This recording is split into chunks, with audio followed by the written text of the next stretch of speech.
All right, we're here with Eric Bissell again. We're in front of actually what was our old walnut hauling truck, 1931 Model A. Eric, first of all, it's good to have you back home where you belong. California.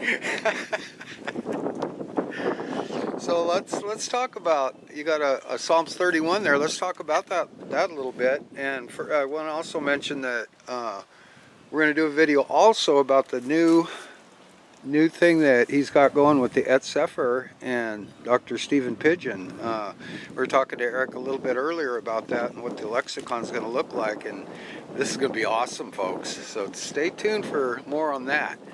Take it away, Eric. Here is the season, the Moed of Pesach, year 2019. This is a reference of where we are. Model A, year 1931. So A, that's the equivalent of the Aleph, which is the plan, the purpose, the intent, the great intent from the very beginning, from before the beginning of what Elohim had when he set this whole thing up. What is that? What is it that we're looking for? What are we trying to accomplish as we walk our days out here on the earth? 1931. So let's see Psalms 31. Verse 2. In you, Yahuwah, Yod He Vav He, I have taken refuge. Let me not be shamed ever. In your righteousness, liberate me. Incline to me your ear, quickly rescue me. Be for me a stronghold, rock, a fortress to save me. For my rock and my fortress are you. For your name's sake, guide me and lead me. So Psalms 31 goes on about this, and he brings up a bit of discussion against the people that are against him. David here speaking. In verse 16, in your hand are my times, rescue me from the hand of my foes and my pursuers. Shine your face upon your servant, save me in your kindness. O Yahuwah, let me not be ashamed, for I have called upon you. Let the wicked ones be shamed, let them be stilled to the grave. Well, once upon a time, this was a mighty fine vehicle, and it was the cream of the crop, you might say. Boy, if you needed a work truck, it's a workhorse, I'll tell you. But we're all destined to ruin. I mean, these tires here are literally threads. Yeah. It's disintegrating. The rubber is just falling onto the ground, and it just crumbles, and even the steel is rusting. Well, without restoration, it's headed for dirt. So we look at Psalms 49. We're just going to jump between Psalm 31 and Psalm 49.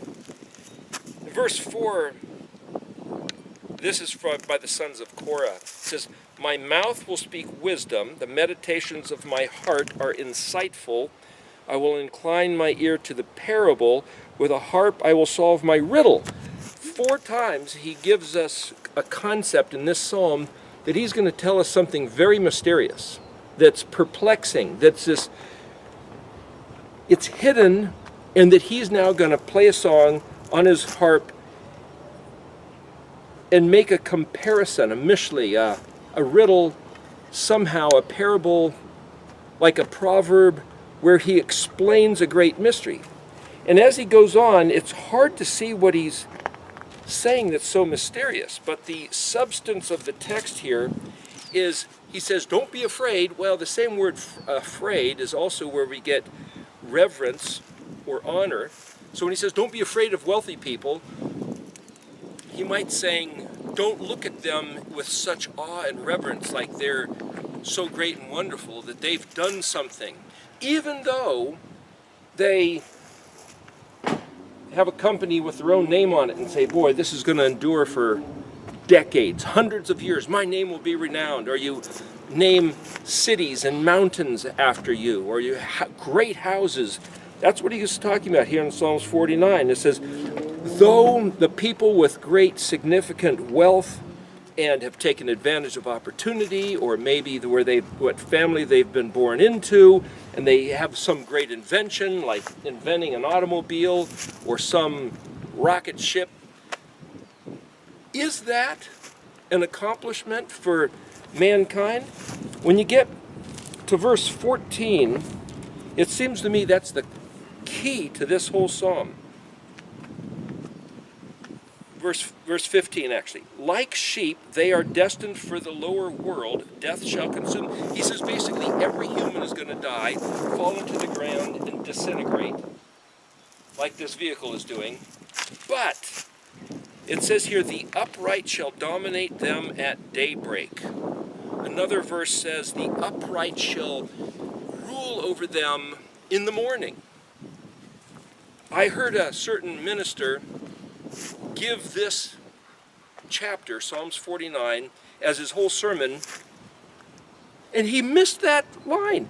He never spoke that sentence as he took his whole entire length of his sermon, and he said, because he wants to go to heaven. He wants to go to heaven. He was talking about, he took a New Testament concept, plugged it into this chapter, but yet I think this one line is the key to this entire chapter.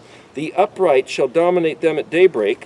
What it says is, Va yiradu bem yesharim leboker. That's Hebrew. But what does it mean? I've looked online, different translations, and everybody translates it a little bit differently. Why? Because we don't know what this means, but yet this is the critical line in this whole chapter. Why would somebody leave this line out of a sermon? Maybe he just forgot. Maybe it just slipped his attention. But this chapter is trying to set up a riddle, a mystery, a parable, a pattern. The interesting thing, if you go back and he says, the meditations of my heart are insightful. Okay, well, what are they? Well, if you look at it in Hebrew, it says, Hagot levi tabonot. The verb hagah means to navigate, rudder, steering wheel, helm, and it means to spell a word, and it also means to ponder and meditate and think. It's to meditate and to navigate based on the spelling of words.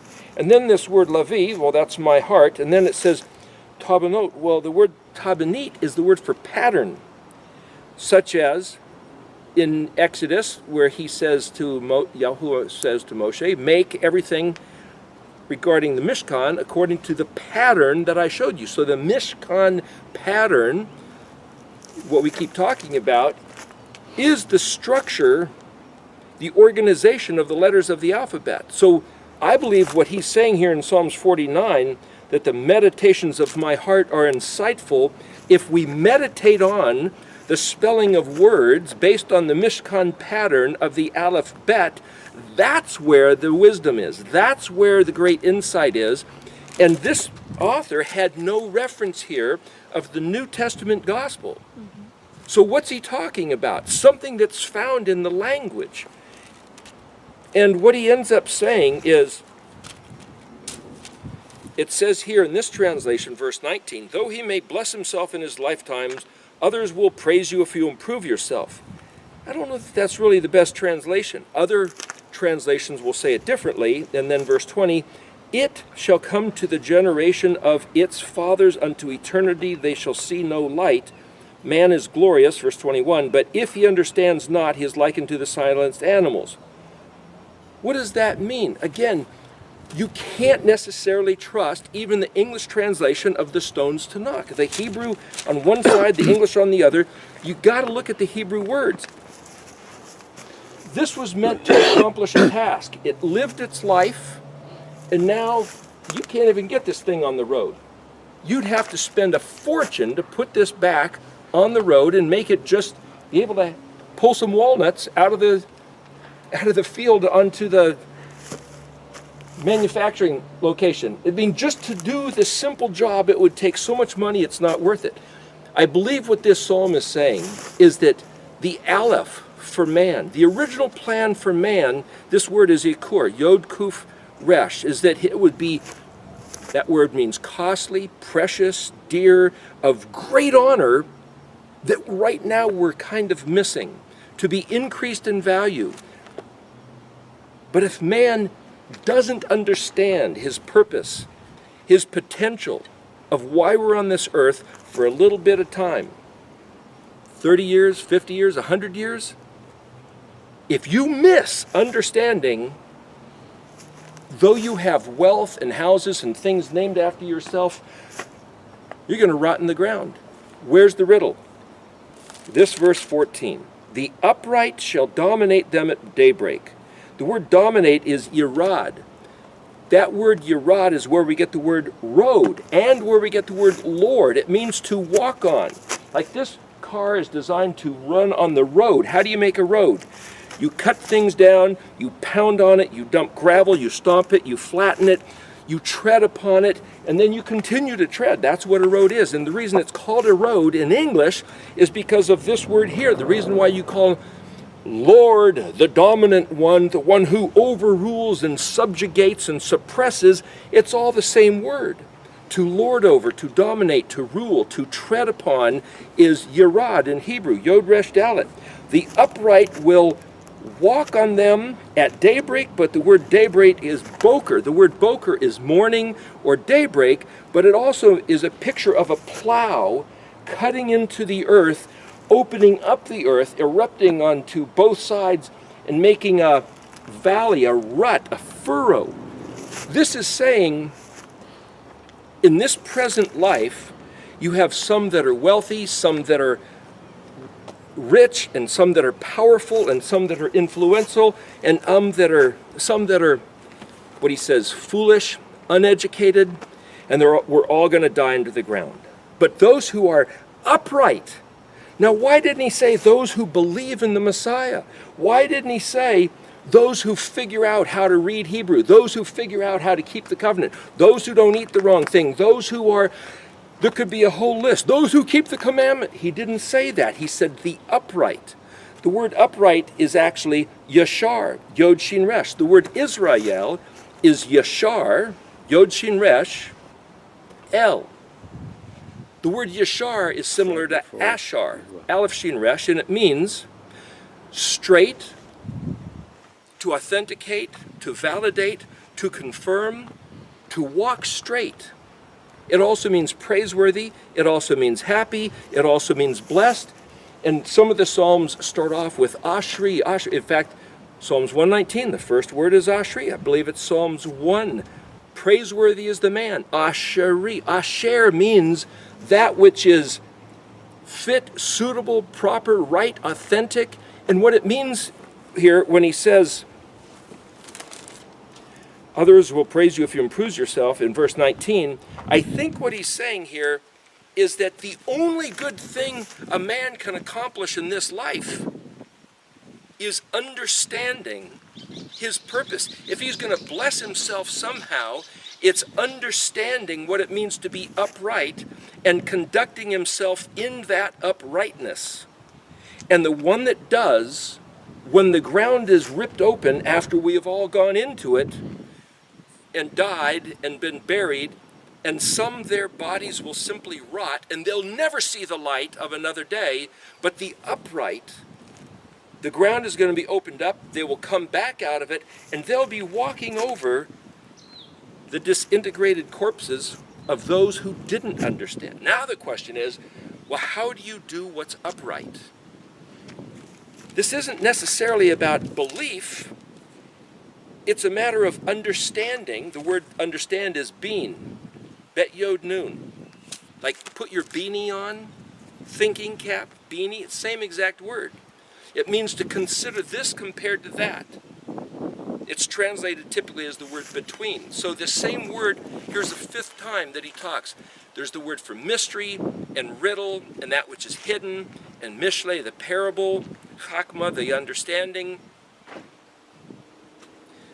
The one who with whatever life gives him takes the time to ponder and think if he's going to maximize his opportunity for living on this earth. It's not about your house, your car, your name, the fun you had, the toys you accomplished to gather and accumulate. It's, did you understand the Aleph? The Aleph, the Model A, the Aleph is the Creator put us here to make the decision to turn our hearts to Him, to listen and walk on His path of uprightness. And what this psalm says is the upright will come out of the grave and tread upon the disintegrated remains of all those who didn't understand. So it says in book of Malachi, you should tread upon the ashes of those transgressors.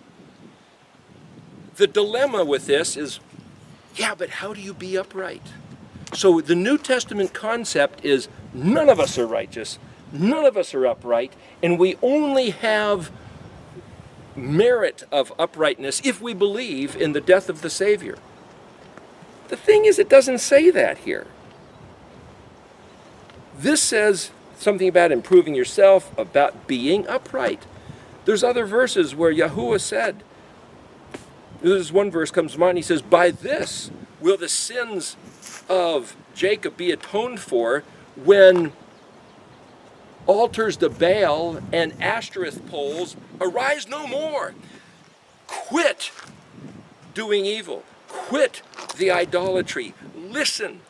You listen to me and I will listen to you. That's what he said. So in David, when he's talking in Psalms 31, when he says, please listen to my voice and protect me against those who are my enemies, it's a conditional covenant. Yahuwah said, if you don't listen to me when I speak, I can't and won't listen to you, though you speak to me, though you pray to me, though you cry out in worship, though you cry out in pain because your enemies are overwhelming you. I can't hear you if you don't listen to me. So something about walking upright is tied to listening to His voice, because His voice is telling us how to walk uprightly. Emet and chesed, truth and kindness.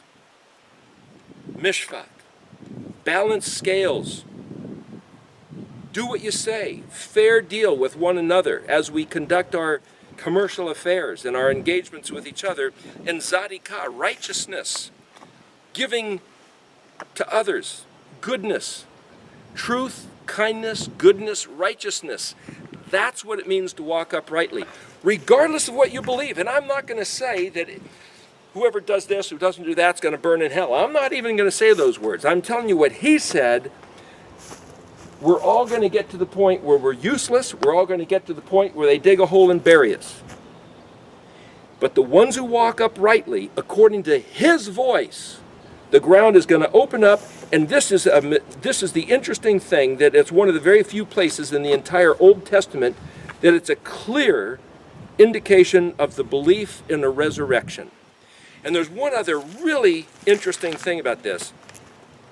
In Exodus 3, Moshe at the burning bush says to the voice speaking to him, who shall I say sent me? When he's instructed to go back and talk to the leaders of Israel that are still in Egypt. And he says, tell them, Ehyeh asher ehyeh. It's translated, I am, that I am, or I will be, such, that, who I will be. Tell them Ehyeh sent you. Tell them I am sent you. Okay, well, we can leave it there with just information, but think about this. The concept of I am is that it exists. So we were talking about this concept of how would you draw that graphically? A dot.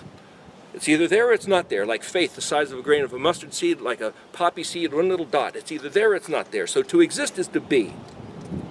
The word asher is a straight line, like this word yashar. Yashar, asher, it's the same word, it's a straight line.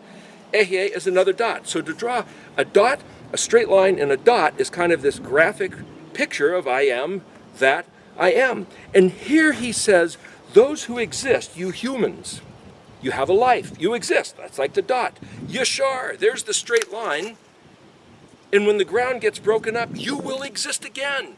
That's another dot of existence. So it's kind of like he's telling us, encrypted in this psalm, is a picture of we were designed to be modeled after the Almighty on the condition of he gives us a life, and if we walk uprightly, we have the shot at another life after death.